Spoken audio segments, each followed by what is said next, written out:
என்னால ஆண்டவர் வெளிப்படுத்தின காரியம் விசுவாசத்தை குறித்து பார்க்கும்படியான காரியம். விசுவாசத்தை குறித்து காணும் பொழுது ரோமர் 4ஆம் அதிகாரம் 3வது வசனம். வேத வாக்கியம் என்ன சொல்லுகிறது? ஆபிரகாம் தேவனை விசுவாசித்தான், அது அவனுக்கு நீதியாக எண்ணப்பட்டது என்று சொல்லுகிறது. ஆபிரகாம் தேவனை விசுவாசித்தான், அது அவனுக்கு நீதியாக எண்ணப்பட்டது. ஆபிரகாமை குறித்து நமக்கு எல்லாருக்கும் தெரியும். ஆதியாகமம் 21ஆம் அதிகாரத்துல ஆபிரகாம் நீண்ட நாள் காத்திருந்த ஒரு ஜெபம், ஆண்டவர் மண்ல தன்னையாய் அவருடைய சந்ததியை ஆசிர்வதிப்பேன் என்று சொல்லி வாக்கு கொடுத்திருந்தார்.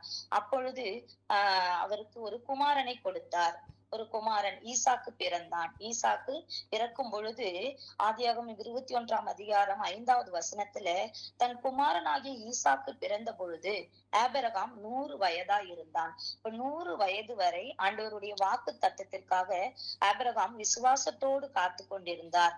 அந்த விசுவாசத்தை சோதிக்கும் விதமாக ஆண்டவர் என்ன பண்றார் பார்த்தோமானால், ஆதியாகமம் 22ஆம் அதிகாரம் 1வது வசனத்துல இந்த காரியங்கள் நடந்த பின்பு தேவன் ஆபிரகாமை நோக்கி, எப்படி எனில் அவர் அவனை நோக்கி ஆபிரகாமே என்றார். அவன் இதோ அடியேன் என்றான். அப்பொழுது அவர், உன் புத்திரனும் உன் ஏகசுதனும் உன் நேச குமாரனுமாகிய ஈசாக்கை நீ இப்பொழுது அழைத்து கொண்டு மோரியா தேசத்துக்கு போய் அங்கே நான் உனக்கு குறிக்கும் மலைகள் ஒன்றின் மேல் அவனை தகன பலியாக பலியிடு என்றார். 100 வயதான பின்பு ஒரு மகனை கொடுத்த தேவன் ஆபிரகாமோடு இப்படி சொல்லும் பொழுது அவருடைய மன நிலைமை எப்படி இருந்திருக்கும் யோசிச்சு பாருங்களேன். அந்த நேரத்துல ஆபிரகாம் எதுவுமே வாயை திறந்து அவரு ஆண்டவருக்கு எந்த பதிலும் கொடுக்காம 3வது வசனத்துல ஆபிரகாம் அதிகாலையில் எழுந்து தன் கழுதையின் மேல் சேனைகளை கட்டி தன் வேலைக்காரர் 2 பேரையும் தன் குமாரன் ஈசாக்கையும் கூட்டிக் கொண்டு தகன பலிக்கு கட்டைகளையும் பிளந்து கொண்டு தேவன் தனக்கு குறித்த இடத்துக்கு புறப்பட்டு போனான். ஒரு வார்த்தையும் வார்த்தை ஆபிரகாம் வாயிலிருந்து வரவே இல்லை.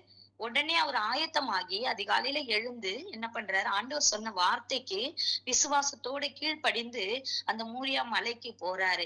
அப்ப தன்னுடைய மகன், ஒரே மகன், இத்தனை வயசுக்கு அப்புறம் கொடுக்கப்பட்ட ஒரு மகனை பலியா கொடு அப்படின்னு ஆண்டவர் சொல்லும் பொழுது அவருடைய இருதயம் கலங்கி தவித்திருக்கலாம். ஆனா அவருக்குள்ளார காணப்பட்ட அந்த விசுவாசம் அவரை பலப்படுத்தி அதிகாலையில் எழுந்து அவர் மகனையும் கூட்டிட்டு அவருடைய வேலைக்காரர்களையும் கூட்டிட்டு அந்த தேசத்துக்கு போகும்படியா அவர் ஆயத்தப்பட்டு போகும்பொழுது அங்கே ஆண்டவர்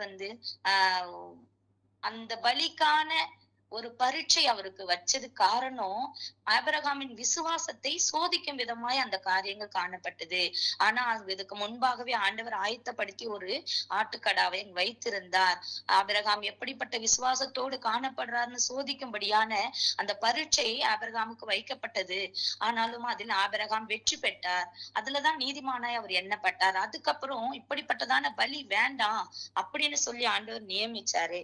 அப்ப பார்க்கும்பொழுது ரோமர் 3ஆம் அதிகாரம் 25வது வசனத்துல 26வது வசனத்துல பார்ப்போமானால், கிறிஸ்து இயேசுனுடைய ரத்தத்தை பற்றும் விசுவாசத்தினாலே பலிக்கும் கிருபாதார பலியாக அவரையே ஏற்படுத்தினார்.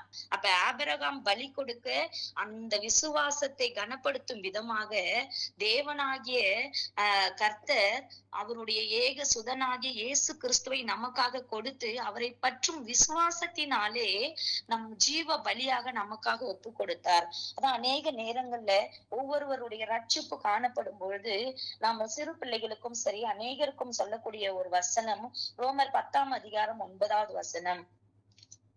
கர்த்தராகிய இயேசு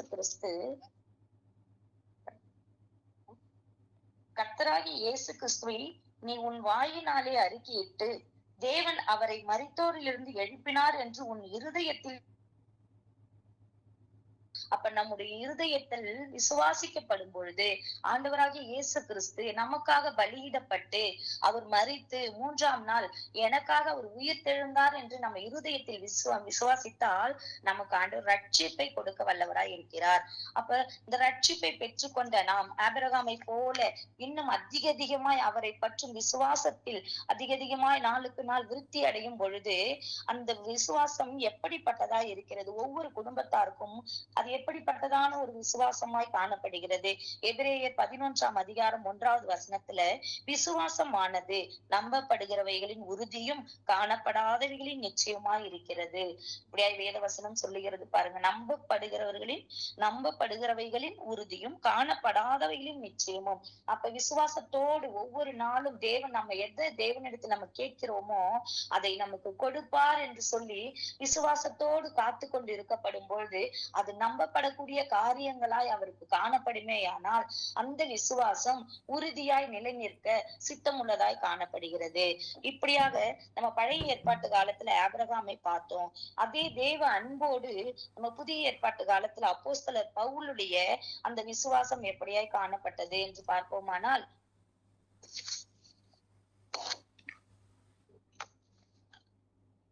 ரோமர் 8ஆம் அதிகாரம் 36வது வசனம்.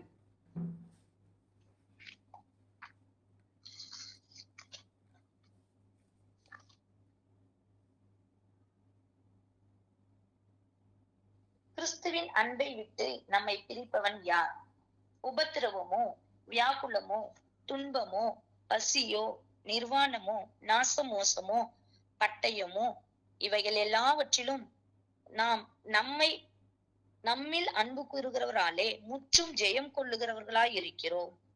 மரணமானாலும் ஜீவனானாலும் தேவதூதர்களானாலும் அதிகாரிகள் ஆனாலும் வல்லமைகள் ஆனாலும் நிகழ்காரியங்கள் ஆனாலும் வரும் காரியங்கள் ஆனாலும் உயர்வானாலும் தாழ்வானாலும் வேற எந்த சிருஷ்டியானாலும் நம்முடைய கர்த்தராகிய இயேசு கிறிஸ்துவின் உள்ள தேவனுடைய அன்பை விட்டு நம்ம பிரிக்க மாட்டாது என்று நிச்சயித்திருக்கிறேன். இப்படியா அப்போஸ்தலர் பவுல் சொல்றாரு. எப்படிப்பட்டதான ஒரு உறுதியான விசுவாசத்தோடு அவர் ஆண்டவர் மத்தியில காணப்பட்டாரு.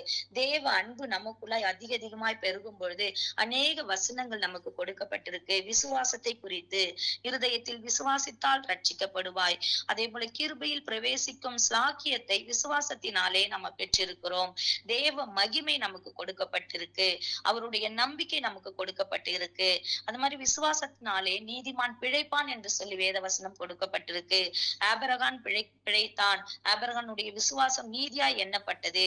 நாமும் விசுவாசிக்கப்படும் பொழுது நம்ம ஒரு பொழுதும் வெட்கப்பட்டு போவதில்லை. ரோமர் 10:11 சொல்லுது, நாம் ஆண்டவருடைய விசுவாசத்தை பற்றி கொண்டிருப்போமானால் நம்ம எந்த விதமான காரியங்களிலும் நம்ம வெட்கப்பட்டே போக மாட்டோம். ரோமர் 5:1 சொல்லுது, தேவனிடத்தில் சமாதானம் பெற்றிருக்கும்படியான காரியம் நமக்கு கொடுக்கப்படும். ஆண்டவரோடு விசுவாசத்தோடு ஒவ்வொரு நாளும் நம்ம உறவாடும் பொழுது நமக்கு சமாதானத்தை பெற்றிருக்கக்கூடிய காரியம் நம்மளுடைய குடும்பங்களிலும் நமக்குள்ளாகவும் அது விருத்தி அடைந்து கொண்டே போகும். அப்படிப்பட்டதான ஒரு அன்பு, பெரிதான அன்பு, விலையேற பெற்ற அன்பு. ஒரு பலியை அவர் பரீட்சை பார்த்து அந்த ஆபிரகாம் இடத்தில் கேட்டார். ஆனா அந்த பலிக்கு பதிலாக ஒரு ஆட்டுக்கடா அங்கு அனுப்பப்பட்டது. அது போல நம்முடைய விசுவாசத்தை பற்றி கொள்ளும் விதமாக ஆண்டவர் என்ன செய்யறாரு? அவரே கிருபாதார பலியாக நமக்காக மாண்டு போனார். அந்த கல்வாரி சிலுவையில் கொல்கதா மலையில் அவர் ஆண்டவரே அடிக்கப்பட்ட ஆட்டுக்குட்டியை போல அவர் காணப்பட்டார். அவர் வாயே திறக்கல, எந்த விதமான எதிர்ப்பும் தெரிவிக்கல. அவரு பழி சொல்லி கொண்டு போகும்போது கூட நான் தேவனுடைய குமாரன் என்று அவர் வாயினால கூட அவர் சொல்லல.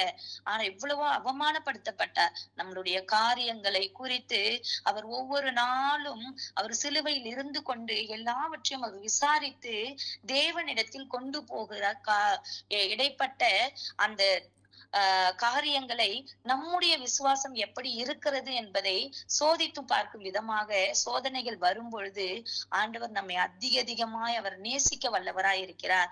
சோதனைக்கு உட்படுகிற ஒவ்வொரு மனுஷரையும் இன்னும் ஆண்டவருடைய அன்பு பெருகும் பொழுது சோதனை வரும் அப்படின்னு நம்ம வசனம் சொல்லுது. அப்படியாக அன்பு, ஆண்டவருடைய அன்பு நமக்கு அதிகமாகும் பொழுது நமக்கு சோதனையும் அதிகமாய் வரும். அக்காலத்திலே ஆபிரகாம் தேவனோடு எப்பொழுதும் பேசிக்கொண்டே இருந்தார். அவர் போகும் பொழுதும், நிற்கும் பொழுதும், உட்காரும் பொழுதும், படுக்கும் பொழுதும் நம்ம அநேக வசனங்கள் பழைய ஏற்பாட்டு காலத்துல பார்க்கிறோம். ஆதியாகமத்துல நிறைய வசனங்கள். தேவனோடு ஆபிரகாம் தேவ தூதர்களை கொண்டு அவர் ஒவ்வொரு நாளும் தேவனோடு உறவாடி கொண்டிருந்தார். நோவாவை பார்க்கிறோம். நோவா தேவனோடு சஞ்சரித்தார் என்று பார்க்கிறோம். அப்படிப்பட்ட தேவ மனுஷர்களுடைய விசுவாசத்தின்படியாக அவர்கள் ஒவ்வொரு நாளும் தேவனோடு பேசிக் கொண்டிருந்தார்கள். இக்காலத்துல வருகிற காலங்களா இருக்கட்டும், இன்னும் நிகழ்காலமா இருக்கட்டும், இல்ல போன காலங்களா இருக்கட்டும், நம்ம எதுவும் மனுஷர்களிடத்துல போயிட்டு எல்லாவற்றையும் நம்ம பேசிட்டு இருக்கோம்.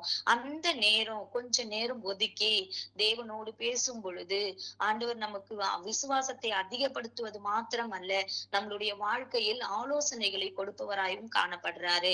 அப்படியாக ஆண்டவர் மரிக்கும் பொழுது கர்த்தராகிய இயேசு கிறிஸ்து சிலுவைக்கு போவதற்கு முன்பாக கெத்செமனே தோட்டத்துல போயிட்டு அவருடைய பிதாவின் இடத்தில் அவர் பேசுறாரு, ஜெபிக்கிறாரு. இப்படிப்பட்டதான ஜெபம், அவர் தன்னுடைய வேர்வை துளிகள் ரத்தமாய் நிலத்துல விழுற அளவுக்கு அவர் ஜெபிக்கிறாரு. இப்படிப்பட்டதான ஜெபங்கள் ஏறெடுக்கும் பொழுது தேவனுடைய விசுவாசம், நம்முடைய விசுவாசத்தோடு தேவனுடைய அதிகப்படியான அன்பு நமக்கு பெருகி நம்முடைய விசுவாசம் விருத்தி அடையும்படியாக அநேக நன்மைக்குரியான காரியங்களை நமக்கு ஆண்டவர் செய்ய வல்லவராய் இருக்கிறார். இந்த காரியங்கள் எல்லாம் ஆபிரகாமின் விசுவாசத்தை கனப்படுத்தின தேவன், அப்போஸ்தலர் பவுலின் விசுவாசத்தை கனப்படுத்தி அவரை பாதுகாத்த தேவன். இந்த அன்பு, தேவ அன்பு நமக்குள்ளாய் காணப்படுமே ஆனால் நம்முடைய விசுவாசம் எப்படிப்பட்டதாய் காணப்பட வேண்டும் என்று சொல்லி ஆண்டவர் அனுதினம் நம்மை நோக்கி பார்த்து கொண்டிருக்கிறார். கர்த்தர் தாம் இந்த வார்த்தைகளை ஆசீர்வதித்து கொடுப்பாராக. ஆமேன்.